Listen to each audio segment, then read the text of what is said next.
Bismillahirrahmanirrahim. Assalamualaikum warahmatullahi wabarakatuh. Alhamdulillah, alhamdulillahi rabbil alamin. Salatu wassalamu ala asyrafil anbiya wal mursalin sayyidina wa maulana Muhammad wa ala alihi wa ashabihi rasulillahi ajma'in. Allahumma salli ala sayyidina Muhammad wa ala ali sayyidina Muhammad. Pertama dan yang paling utama tentunya marilah kita senantiasa bersyukur kepada Allah Subhanahu wa taala yang telah memberikan kita kesehatan, kesempatan sehingga kita dapat melaksanakan perkuliahan walaupun dilakukan secara virtual atau dengan pendidikan jarak jauh. Salawat beserta salam kepada baginda Nabi besar Muhammad SAW dengan mengucapkan Allahumma sholli ala sayyidina Muhammad wa ala ali sayyidina Muhammad. Perkenalkan, nama saya Zulkifli. Saya merupakan mahasiswa PJJ PAI YN Syekh Nurjati Cirebon dari kelas A32. Dalam kesempatan yang sangat berbahagia ini, pada mata kuliah Ushul At-Tarbiyah, izinkan saya untuk menyampaikan tentang materi yaitu dasar dan sumber pendidikan Islam. Rekan mahasiswa PJJ dimanapun Anda berada, semoga senantiasa dalam keadaan sehat walafiat. Sebelum membahas tentang apa yang menjadi dasar dan sumber pendidikan Islam, terlebih dahulu harus kita sepakati secara bersama apa yang itu dasar dan apa itu sumber. Terkadang antara dasar dan sumber ini merupakan satu kesatuan yang tidak dapat dipisahkan. Nah, antara dasar dan sumber ini saling keterkaitan antara yang satu dan yang lainnya.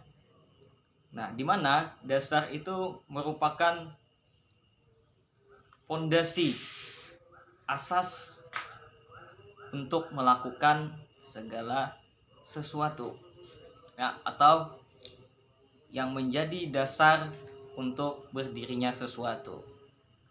Nah, sedangkan sumber itu adalah segala sesuatu yang menjadi acuan atau yang menjadi rujukan. Nah, jadi antara dasar dan sumber itu sudah dapat dibedakan. Nah, lalu apa yang menjadi dasar dan sumber dalam pendidikan Islam? Nah, dasar dan sumber pendidikan agama Islam itu sendiri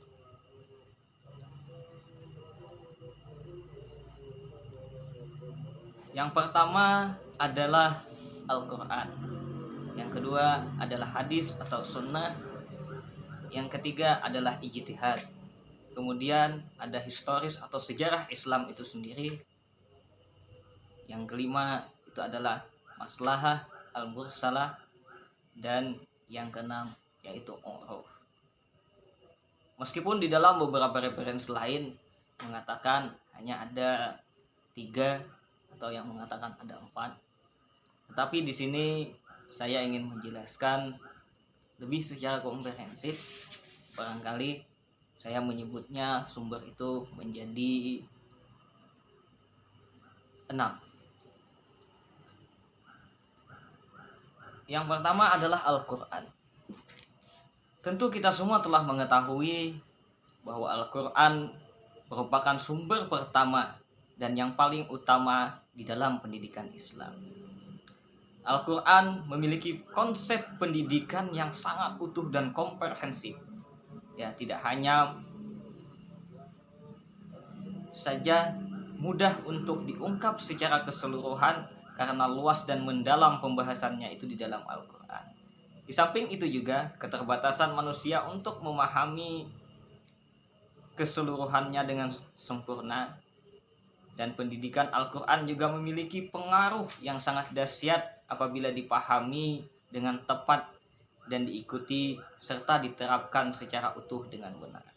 Bahwa Al-Quran itu merupakan sumber pendidikan agama Islam dan sekaligus menjadi dasar di dalam pendidikan Islam itu sendiri. Bahwa di dalam Al-Quran kita semua telah mengetahui tentunya ayat yang pertama saja diturunkan oleh Allah Subhanahu wa taala kepada Nabi Muhammad sallallahu alaihi wasallam sebagai pembawa risalah Islam atau sebagai pendidik kedua setelah Allah Subhanahu wa taala, bahwa perintah yang pertama di dalam surah Al-Alaq ayat 1 sampai dengan 5, bahwa perintah pertamanya adalah untuk membaca, di mana membaca merupakan salah satu gerbang di dalam proses pendidikan itu sendiri. Di dalam Al-Quran juga sangat banyak bercerita tentang ayat-ayat tentang pendidikan, bagaimana banyak ayat yang menyebutkan dan diakhiri dengan afala yatafakkarun. Apakah kamu sesungguhnya tidak berpikir bahwa di situ merupakan salah satu perintah bahwa untuk melakukan suatu pendidikan. Sumber yang kedua adalah hadis atau as-sunnah, di mana hadis merupakan dapat diartikan sebagai salah satu ucapan, perbuatan, sifat fisik atau budi pekerti atau biografi baik pada masa sebelum kenabian ataupun sesudahnya. Nah, di dalam dunia pendidikan, sunnah atau hadis itu memiliki dua manfaat pokok. Manfaat yang pertama, bahwa as-sunnah itu mampu menjelaskan konsep-konsep kesempurnaan pendidikan Islam sesuai dengan konsep Al-Quran, serta lebih merincikan penjelasan Al-Quran itu sendiri. Nah, sedangkan yang kedua, as-sunnah dapat menjadi contoh yang tepat dalam penentuan metode pendidikan. As-sunnah dapat dijadikan dasar sekaligus sumber pendidikan Islam karena hadis atau sunnah hakikatnya tak lain adalah penjelasan dan praktek dari ajaran Al-Quran itu sendiri. Di samping memang sunnah merupakan sumber utama pendidikan Islam karena Allah Subhanahu wa taala menjadikan Muhammad sallallahu alaihi wasallam sebagai teladan bagi umat Islam itu sendiri. Yang ketiga adalah ijtihad. Perlu kita ketahui bahwa ijtihad merupakan istilah para fuqaha, yakni berpikir dengan menggunakan seluruh ilmu pengetahuan yang dimiliki oleh para ulama, oleh para ilmuwan syariat Islam untuk menetapkan atau menentukan sesuatu. Nah, ijtihad dalam hal ini meliputi seluruh aspek yang termasuk di dalamnya adalah aspek kehidupan, tetapi tetap berpedoman kepada Al-Quran dan Sunnah atau Quran dan hadis. Ijtihad dalam pendidikan harus bersumber kepada Al-Quran dan As-Sunnah.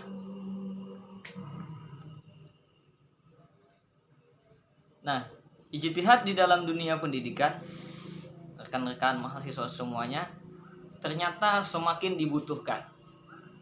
Sebab ajaran yang terdapat di dalam Al-Quran, di dalam hadis, hanya sebatas pokok-pokok dan hal-hal yang prinsip saja.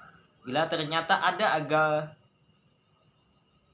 yang terperinci, maka perinciannya itu sekedar contoh dalam menetapkan yang prinsip-prinsip itu. Karena sejak diturunkan sampai Nabi Muhammad SAW, ajaran Islam itu terus tumbuh dan berkembang sesuai dengan perkembangan zamannya. Maka melalui ijtihad itulah, maka dengan ijtihad itulah dituntut untuk bahwa Islam itu mampu untuk mengikuti perkembangan zaman. Karena ajaran Islam itu sendiri telah berperan dalam mengubah kehidupan manusia yang menjadikan kehidupan umat muslim itu sebagai umat yang rahmatan lil alamin. Nah, kemudian sumber ataupun dasar pendidikan Islam itu adalah sumber historis atau sejarah Islam itu sendiri. Bahwa pendidikan sebagai sebuah praktek pada hakikatnya merupakan peristiwa sejarah. Karena praktek pendidikan tersebut terekam dan tertulis dan selanjutnya dipelajari oleh generasi ke generasi selanjutnya. Di dalam sejarah terdapat informasi tentang kemajuan, kemunduran pendidikan Islam itu sendiri. Nah, tentunya dengan berpedoman kepada sejarah itu pelaksanaan pendidikan Islam itu sendiri akan menjadi lebih baik dari masa ke masanya. Nah, dengan melihat sejarah itulah tentunya segala sesuatu yang sudah baik dipertahankan dan segala sesuatu barangkali yang kurang, maka untuk sebagai dasar pendidikan yang berkesinambungan itu, maka akan dilakukan perbaikan apabila terdapat kekeliruan. Nah, kemudian yang selanjutnya atau yang kelima itu adalah maslahat al-mursalah. Nah, maslahat al-mursalah secara harfiah itu berarti ke maslahatan umat. Nah, adapun dalam arti lazim digunakan yaitu bisa berupa undang-undang, peraturan, atau hukum yang tidak disebut secara terperinci di dalam Al-Quran, namun dipandang perlu diadakan demi kemaslahatan umat itu sendiri. Nah, terkait hal ini dengan pendidikan, barangkali yang bisa menjadi contoh adalah barangkali peraturan tentang pendidikan Islam itu sendiri yang diatur dalam peraturan menteri barangkali, atau yang sangat jelas sekali yaitu seperti misalnya ada surat ijazah, tanda kelulusan atau tanda telah berakhirnya suatu jenjang pendidikan dan untuk melakukan pendidikan yang selanjutnya, maka ini merupakan salah satu contoh maslahat al-mursalah, karena hal tersebut tidak ada diatur pada zaman Rasulullah, pada zaman sahabat barangkali, apalagi di dalam Al-Quran. Nah, kemudian sumber atau dasar bisa menjadi dasar pendidikan Islam itu sendiri adalah al-uruf, di mana al-uruf secara harfiah merupakan sesuatu yang sudah dibiasakan dan dipandang baik untuk dilaksanakan, di mana secara terminologinya al-uruf itu adalah kebiasaan masyarakat baik berupa perkataan, perbuatan maupun kesepakatan yang dilakukan secara terus-menerus. Terkait dengan dunia pendidikan, barangkali banyak sekali contoh kebudayaan atau kebiasaan yang dianggap baik berkenaan dengan pendidikan Islam. Barangkali misalnya untuk sebagai salah satu prasyarat atau syarat kelulusan itu bisa dengan hafalan. Misalnya siswa itu harus hafal sekian atau hafal doa-doa tersebut. Nah, itu merupakan salah satu bentuk al-uruf. Jadi kebiasaan-kebiasaan yang seperti itu bisa menjadi dasar dalam pendidikan agama Islam. Nah, akhirnya dari penjelasan tersebut bahwa dapat kita tarik kesimpulan bahwa pendidikan Islam itu merupakan satu hal yang tidak bisa terlepas dari kehidupan umat Islam. Pendidikan Islam merupakan unsur terpenting bagi manusia untuk meningkatkan kadar keimanan kepada Allah Subhanahu wa taala. Bahwa tujuan utama daripada pendidikan Islam itu adalah untuk mendekatkan diri kepada Allah Subhanahu wa taala. Terima kasih, mungkin ini saja penjelasan dari saya. Semoga ada bermanfaat bagi diri saya sendiri dan terlebih bermanfaat bagi rekan-rekan semuanya. Nah, apabila terdapat kesalahan ataupun kekeliruan di dalam penyampaian saya, itu barangkali murni karena keterbatasan ilmu pengetahuan yang saya miliki, dan jika ada kebenaran, maka kebenaran itu sejatinya adalah datang dari Allah Subhanahu wa taala. Terima kasih. Semoga kita senantiasa dalam keadaan sehat walafiat. New mindset, new result, kuliah aman, kerja nyaman, hanya di PJJ PAI. Terima kasih.